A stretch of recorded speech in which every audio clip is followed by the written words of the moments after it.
ஆமென். மொர்தெகாயினுடைய மேன்மை நமக்கு வரும். பல தேசங்களுக்கு கர்த்தர் நம்மளை கொண்டு போவார், பல மாநிலங்களுக்கு கர்த்தர் நம்மளை கொண்டு போவார், பல இடங்களுக்கு கர்த்தர் நம்மை ஸ்தோத்திரம் உயர்த்துவார், பலருக்கு நம்மை ஆசீர்வாதமாக கர்த்தர் வைப்பார். ஆமென், அல்லேலூயா.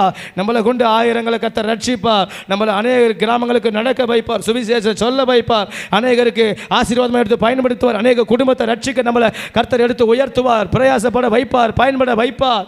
அல்லேலூயா. தேசத்தில் கர்த்தர் நம்மை மேன்மையாய் வைப்பார். ஆமென், ஆமென்.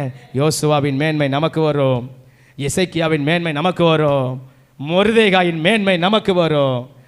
இப்போ சொல்லுவோம் வாக்குத்தத்தத்தை, என் மேன்மையை கர்த்தர் பெருக பண்ணி என்னை மறுபடியும் தேற்றுவார். அல்லேலூயா. அப்போ நம்ம எங்கே போக போகிறோம்? மேன்மை பெருக பண்ணி சொந்த ஜனங்க முன்னாடி போக போகிறோம். இப்போ மேன்மையை பெருக பண்ணி எங்கே போக போகிறோம்? புற ஜாதியா அந்நிய மனிதர் முன்பதாய் போய் நிற்க போகிறோம்.